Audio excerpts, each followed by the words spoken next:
Merci une fois encore pour ceux qui viennent de se joindre à nous. Je suis Moudachirou Badamassi, je suis coach formateur, motivateur et également directeur général de Okpolo Lab. Je suis également le fondé de Moudachirou Language Institute, un institut de langue à Cotonou, et je suis également le président de la fondation Ialati qui fait dans la charité des œuvres caritatives ici et là. Alors, ce soir, notre séminaire porte sur recrutement de 2000 jeunes par l'État, se préparer au monde d'après la Covid-19. Covid-19, la Covid, le Covid, c'est comme chacun le veut. Alors, j'espère que vous avez de quoi noter. Les tendances en matière d'emploi un peu partout dans le monde. D'abord, les premiers éléments que je voudrais souligner ici, d'abord, c'est les statistiques. Selon euh, Open Data for Africa, l'État employait environ 70 500 agents, toutes catégories confondues, en 2016. Ça, je parle de l'État béninois. Et pour ceux qui comprennent les chiffres, quand vous avez une population d'environ 12 millions d'habitants et vous avez une population active qui se chiffre en termes de millions et tout, vous voyez clairement ici que l'État, c'est-à-dire que le secteur public, n'emploie que 70 500 agents. Seulement 70 500 agents. Et alors, toute la grande masse restante passe où? La grande masse restante, évidemment, est dans le privé. Donc, c'est un élément très, très important à prendre en compte, ça, à savoir que l'État ne peut pas recruter tout le monde. C'est pas possible. Alors que malheureusement, dans la couche des jeunes, nous avons beaucoup qui rêvent encore de travailler pour l'État. C'est pas mauvais de rêver de travailler dans le public, que ce soit au ministère des Finances, devenir douanier, parce que tout le monde veut où il y a l'argent. Hein, devenir douanier, devenir agent du trésor, devenir agent des impôts ou travailler dans un ministère où il y a de l'argent. C'est très bien de rêver, mais malheureusement, comme les chiffres l'indiquent, pour une population active se chiffrant en termes de millions, 70 500 agents, toutes catégories confondues, comme agents de l'État, que ce soit, que je dis bien, toutes catégories confondues, c'est pas facile. Donc, ça veut dire que l'État n'a pas les moyens de recruter tout le monde. C'est pas possible d'ailleurs. Alors, pour ceux qui sont conséquents, ils peuvent se dire, OK, c'est vrai, je rêve, je voudrais bien travailler pour l'État si c'est possible, c'est mon pays de toute manière, mais je reste entièrement ouvert à toute autre opportunité, que ce soit dans le privé ou ailleurs. Alors, cette prise de conscience est très, très importante parce que lorsque vous ne prenez pas conscience que il faut ouvrir l'esprit, il faut être dans un esprit de quelqu'un prêt à saisir toute opportunité où qu'elle se trouve, que ce soit dans le public ou dans le privé, cela crée un biais qui plombe et qui vous met en difficulté. Parce que lorsque vous concentrez votre esprit sur quelque chose et vous vous dites, moi, dans ma vie, je ne veux travailler que pour le public, pour l'État et tout, vous vous limitez déjà psychologiquement. Alors, il faut ouvrir son esprit parce que l'État, malheureusement, ne peut employer que une infime partie de la population active. Ceci dit, le président du Kazakhstan, Nursultan Nazarbayev, a dit lors d'un forum que d'ici à l'horizon 2030, comme vous le voyez là, selon les prévisions des experts, environ 70% des professions qui existent aujourd'hui vont disparaître dans plusieurs sphères. Et il y aura plus de 180 nouvelles professions qui vont apparaître simultanément. Et selon le rapport sur le développement humain, dans les 5 années à venir, plus d'un tiers de la connaissance, des aptitudes nécessaires à l'emploi va changer. Plus d'un tiers va changer. C'est-à-dire que ce que nous connaissons aujourd'hui, les compétences que nous avons aujourd'hui, les aptitudes que nous avons aujourd'hui, d'ici 5 ans, ces aptitudes-là ne seront plus d'actualité. Il faut passer à autre chose. Raison pour laquelle, d'ailleurs, dans son livre La guerre des intelligences, docteur Laurent Alexandre a parlé également de ces aspects. Il a étayé et renforcé ce qu'a dit le président du Kazakhstan, à savoir que beaucoup de professions vont disparaître dans les années à venir et de nouvelles vont apparaître. Alors, il faut être vraiment à l'écoute, il faut être prêt à s'adapter pour pouvoir entrer de plein pied dans le monde nouveau, le monde d'après Covid-19. Je dis le monde nouveau, il ne s'agit pas seulement, c'est pas le Covid ou bien la Covid-19, qu'on choisisse le Covid ou la Covid, c'est pas la Covid-19 qui crée cela, mais c'est que la Covid-19 également vient montrer au monde entier que le télétravail est une possibilité beaucoup plus puissante que ce qu'on ne croyait. Avant la Covid-19, beaucoup ne savaient pas qu'on pouvait rester à la maison, travailler à partir de la maison, faire du télétravail. Mais la Covid-19 est venue révéler et mettre cela sous les yeux du monde entier.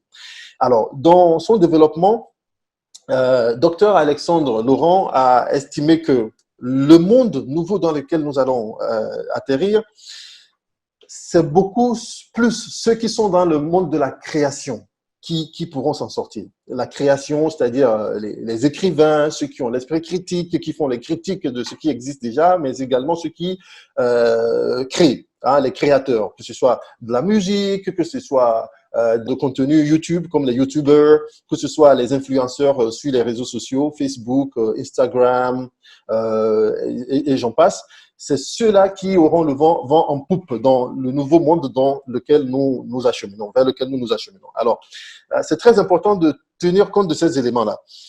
L'entrepreneuriat également, en tout temps, à tout moment, l'entrepreneuriat a toujours sa place et pour cause. Il y a plusieurs raisons qui justifient cela, vous le savez déjà, parce que de toute manière, le privé a toujours joué un rôle très, très important. Comme je l'ai dit, le public ne peut pas recruter tout le monde. Donc, le privé, c'est qui? Le privé, c'est des entrepreneurs qui créent des entreprises qui recrutent dans le privé. Donc, un entrepreneur, quelqu'un qui a l'esprit d'entrepreneuriat, quel que soit ce qui va se passer après Covid ou avant Covid, l'entrepreneuriat a toujours eu sa place. Donc, en termes d'emploi, il faut penser à ces éléments-là, hein, que ce soit le télétravail, le travail en ligne à partir de la maison, l'entrepreneuriat, le monde de la création. Voilà les tendances pour l'avenir, dans les années à venir, dans 10 ans.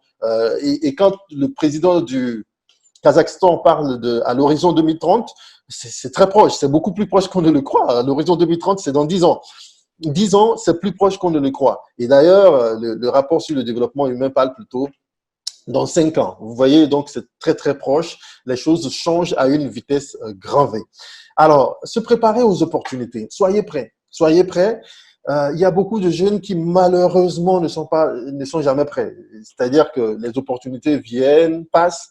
Pourquoi? Parce que ces jeunes-là ne sont pas prêts. Alors, comment s'apprêter? D'ailleurs, il y a un de mes professeurs, paix à son âme, à l'époque, quand j'étais au collège, qui aimait bien nous passer à toutes les sauces, hein, ce proverbe-là. Ce n'est pas le jour de chasse qu'on élève le chien. Ce n'est pas le jour de chasse qu'on élève le chien. Si tu veux aller à la chasse l'année prochaine, peut-être qu'il faut déjà commencer à prendre ton petit chiot que tu vas élever, et quitte à ce que le chiot soit prêt, devienne un bon chien, dodu, fort, prêt pour la chasse au moment où tu seras prêt. Donc, il faut s'apprêter. Et puis, il y a un phénomène. Il y a autre chose que je voudrais dire ici. C'est une petite anecdote. Le président Mathieu Kérékou, à l'époque, était président révolutionnaire. C'était dans la période révolutionnaire. Il était en visite d'État à Tripoli. Et à l'occasion de cette visite d'État, le président Mathieu Kérékou a rencontré les étudiants béninois en Libye à l'époque. Et parmi les étudiants, il y en avait qui lui posaient un problème. Monsieur le Président, écoutez, malheureusement, nous sommes en train d'étudier avec tout l'effort nécessaire, avec toute notre énergie. Mais Monsieur le Président, vous savez, nous voyons déjà au pays, à cause que nous voyons que nos frères qui ont étudié, qui ont des diplômes, ont des difficultés. Nous avons des frères qui ont étudié, qui ont tous les diplômes, mais qui sont au chômage au pays. Alors nous, Monsieur le Président, nous nous demandons pourquoi est-ce que nous sommes en train de fournir toute cette énergie, pourquoi est-ce que nous sommes en train de nous déranger, pour ainsi dire. Alors le président Kérékou, avec son humour légendaire qu'on lui connaît, répond aux étudiants pour dire, écoutez les enfants, vous vous plaignez que vos grands frères qui ont eu les diplômes, qui ont fait tout leur parcours académique et qui sont au Bénin, n'ont pas encore d'emploi, alors pourquoi vous allez vous déranger, vous gêner pour continuer à aller au bout de vos études? Moi, je vous dirai ceci, les enfants. Lorsque vous allez rentrer au pays, aujourd'hui, il y a des difficultés, certes, mais le jour où il y aura le boom, les activités vont reprendre, l'économie sera relancée, il y aura des emplois à gauche, à droite, et on va demander évidemment, nous voulons recruter tel nombre de personnes ayant une maîtrise en économie, tel nombre de personnes ayant une maîtrise ou un doctorat en médecine, ainsi de suite. Si vous avez déjà abandonné les études, vous n'êtes pas allé au bout de vos études, comment est-ce que vous allez vous faire recruter? Alors, le président Kérékou l'a dit, écoutez, si vous êtes intelligent, c'est toujours mieux d'aller, faites votre formation, soyez prêts.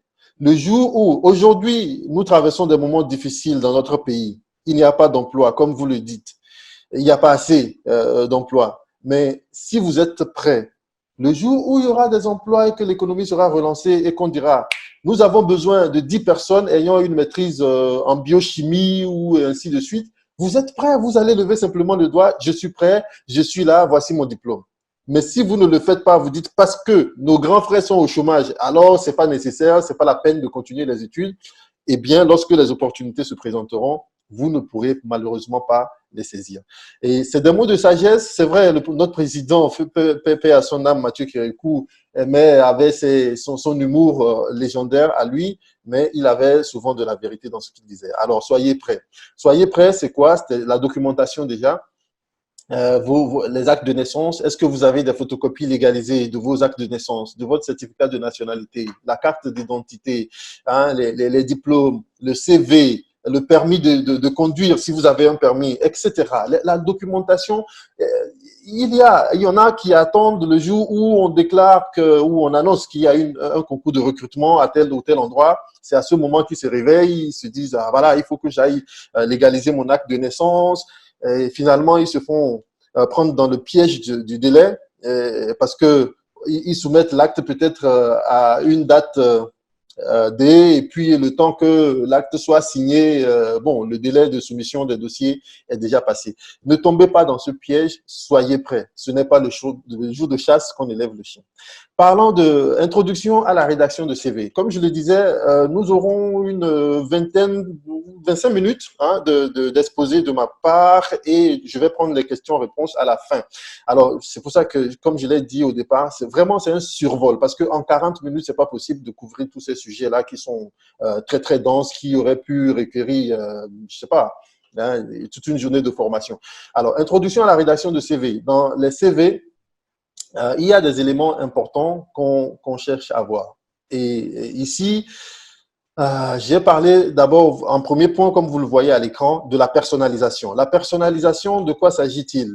Il s'agit pour celui qui écrit son CV de tenir compte du destinataire. C'est-à-dire que lorsqu'on lance un concours pour recruter ou, bon, il y a une ouverture, une vacance de poste quelque part, essayez également de personnaliser votre CV par rapport au poste disponible.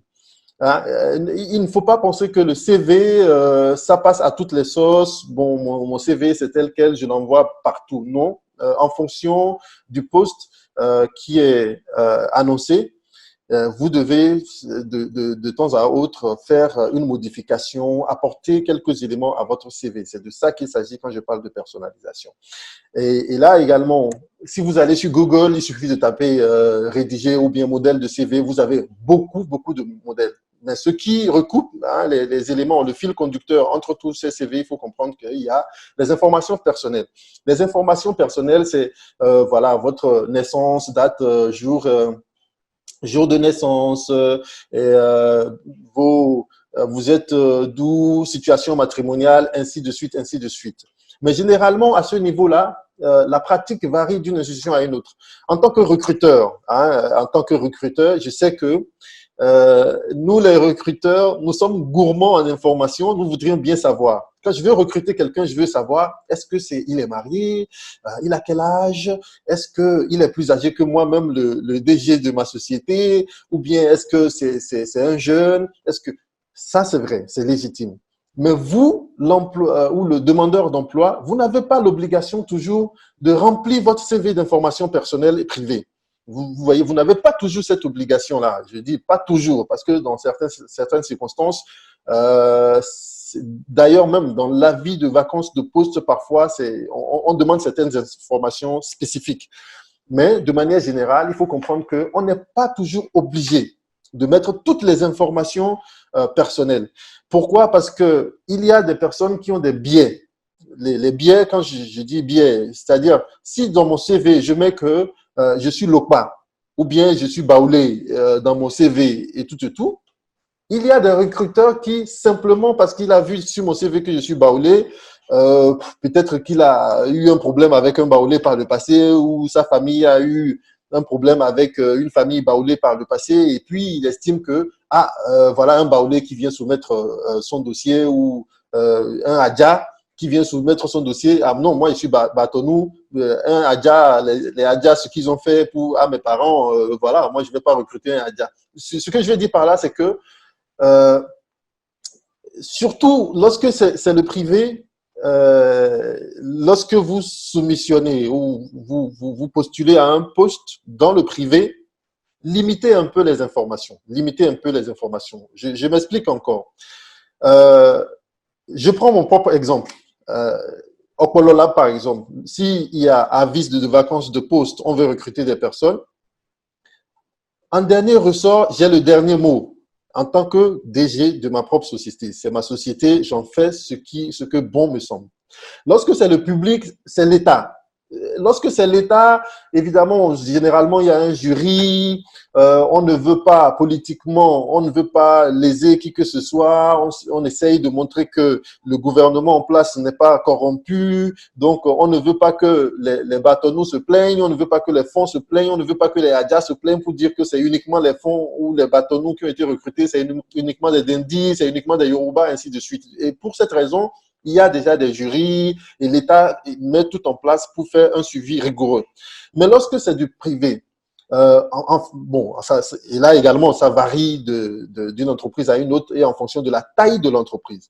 Mais retenez que plus l'entreprise est petite, plus le propriétaire ou le promoteur de l'entreprise a un pouvoir très absolu, absolu. Et cela veut dire que il a le dernier mot en ressort. Lorsque vous remplissez votre CV d'informations personnelles et cela peut créer un biais auprès de votre recruteur et jouer contre vous. Voilà. Donc, en cette matière, donc, il n'y a pas de règle cast in stone, il n'y a pas de règle gravée sur de la pierre, mais il faut faire très attention. Maintenant, dans le CV également, on veut voir les informations sur votre formation, quels sont les diplômes que vous avez, voilà. Et surtout, comprenez également que dans les pays francophones, nous, les francophones, nous adorons les diplômes. Donc, si vous avez des diplômes, ne les cachez pas dans votre CV. Mettez tous les diplômes que vous avez obtenus parce que le francophone, malheureusement, nous, les francophones, nous réfléchissons en termes de CV et pas en termes de compétences. L'autre élément très important à retrouver sur les CV, c'est l'expérience professionnelle. Et là, c'est à ce niveau qu'il ne faut pas être gourmand, c'est sans modération, qu'il ne faut pas plutôt être pingre, hein, pour ainsi dire. Excusez-moi la contradiction. À ce niveau-là, il faut mettre toutes les informations possibles, toutes les expériences que vous avez. Si vous avez été éboueur, vous ramassez les ordures dans le quartier avant de travailler pour MTN, par exemple, ainsi de suite.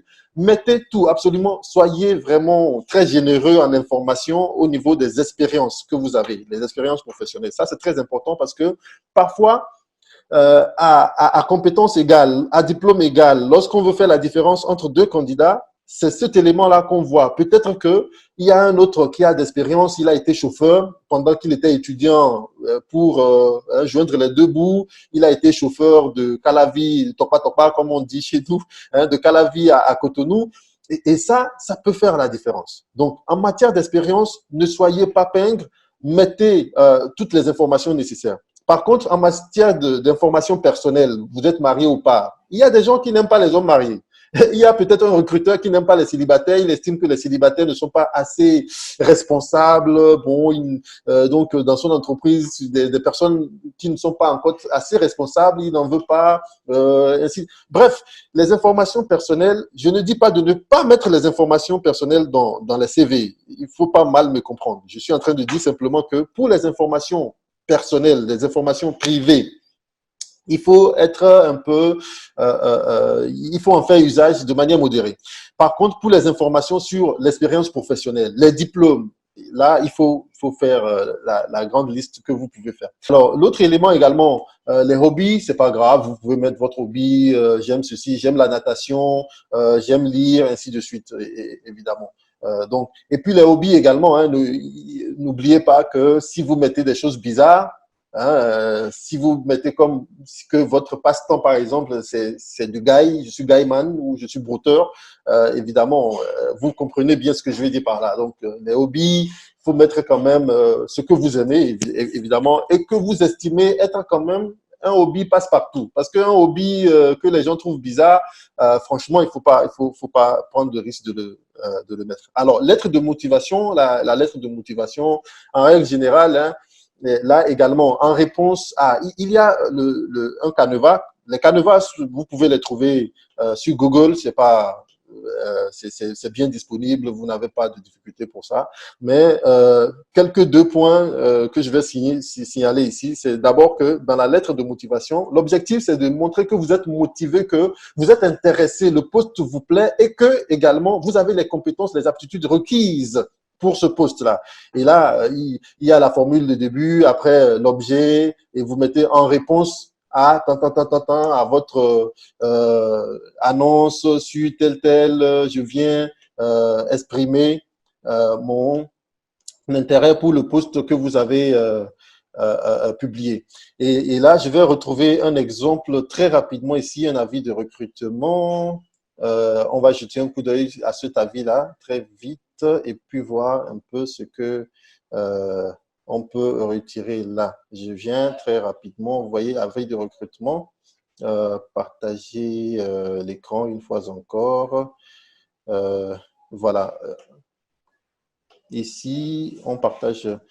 Alors, non, que se passe-t-il? Voici l'avis de recrutement. Voilà.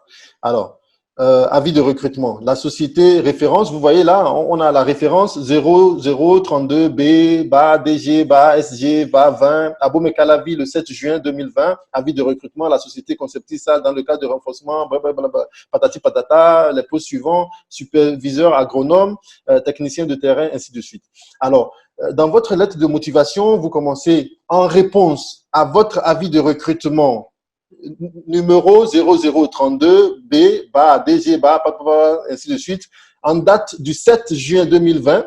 En date du 7 juin 2020, je vous écris pour exprimer mon intérêt pour et ainsi de suite. Et c'est comme ça que ça part. Et vous répondez en réponse, donc, et puis vous mettez la référence et vous montrez que vous êtes intéressé. Et pourquoi me choisir? Ça, c'est une question à laquelle il faut répondre dans la lettre de motivation. D'abord, mes diplômes, voilà, vous avez besoin de techniciens dans tel domaine. Voilà, j'ai la compétence dans ce domaine-là. Et vous avez demandé si également j'ai les compétences.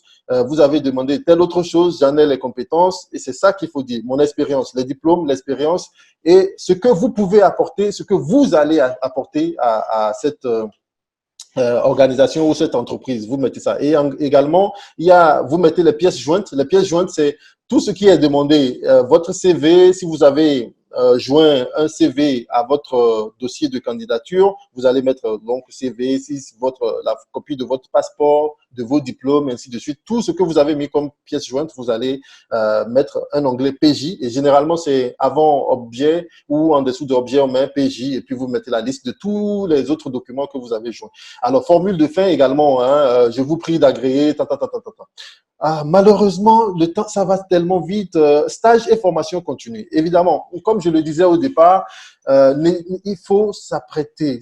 Être prêt pour les opportunités, c'est se faire former. Et comme je le disais également au début, ce webinaire n'est pas seulement pour le recrutement lancé par l'État pour les 2000 jeunes qui seront recrutés bientôt, mais c'est également pour vous ouvrir les yeux, pour vous montrer que il y a beaucoup d'autres opportunités. Cette formation que nous avions organisée il y a quelques semaines, comment gagner de l'argent en ligne, c'est moi-même et mon ami et collègue Stevie Ndiala Totolo, un Gabonais qui réside au Ghana, comment gagner de l'argent en ligne. Comme je l'ai dit au départ, l'État, le public ne peut pas recruter tout le monde. C'est pas possible. Je vous ai montré que selon les statistiques de Open Data for Africa, en 2016, l'État béninois employait 10 500 personnes personnes environ, toutes catégories confondues, pour une population de 12 millions d'habitants. Tout le reste, les 11 millions et quelques, bon, c'est vrai qu'il y a des enfants, les personnes âgées, mais même quand on retire tout ce nombre, vous voyez la masse de personnes, de la population active. Le reste de la population active passe où? C'est dans le privé. Et le monde qui va venir, comme l'a dit docteur Alexandre Laurent, et d'ailleurs le président de Kazakhstan, c'est le monde du numérique, c'est le monde du travail en ligne, ainsi de suite. Donc, soyez prêts. Cette formation-là que nous avions organisée il y a quelques semaines, nous allons rééditer cette formation. Donc, pour la deuxième édition, ceux qui sont intéressés, vous voyez là, contactez le Et également, pour ceux qui veulent recevoir le PowerPoint de ce webinaire, n'hésitez pas, envoyez juste un mail à m.badamasi@tiolab.com. Notez m.badamasi@tiolab, T-H-I-O, comme vous le voyez à l'écran là. Envoyez un mail simplement et puis on va vous envoyer ce PowerPoint là, pour ceux qui sont intéressés. Alors, il ne nous reste que 6 minutes, malheureusement. Questions, ceux qui ont des questions, levez la main et puis on prend les questions. Et également, avant que j'oublie, ceux qui ne sont pas encore abonnés à ma chaîne YouTube, n'hésitez pas à aller sur ma chaîne YouTube. Il suffit sur YouTube de chercher Coach Mudashiru Badamasi et puis vous cliquez sur s'abonner. Comme ça, toutes les vidéos que je vais publier, vous allez les recevoir. Et d'ailleurs, la vidéo de ce soir, ce webinaire également sera publié dans les jours à venir sur la chaîne. Donc, Coach Mudashiru Badamasi. Une fois encore, je répète, ceux qui ont besoin de ce PowerPoint, n'hésitez pas à m'envoyer un mail m.badamasi@tiolab.com. Alors, j'ouvre le micro. Qui a de questions? Questions, levez la main, ouvrez votre micro et puis on prend quelques questions très rapidement avant que ça finisse. Comme je le dis, c'est un condensé. Malheureusement, il y a beaucoup de points. On ne peut pas aller en détail en seulement 40 minutes. C'est pas possible. Le temps, c'est trop court, malheureusement. J'espère qu'on aura d'autres occasions. Et puis, ceux qui veulent, au Polo Lab, nous organisons plusieurs formations de divers genres. Donc, vous allez sur notre site opololab.com, vous allez avoir les informations sur les formations que nous offrons de temps à autre. Et également, si vous voulez, vous pourrez participer. Voilà. Question. Je ne vois pas. Personne n'a de questions. Ah, Moukaïla. Oui, Moukaïla, vas-y. Moukaïla, tu as la parole.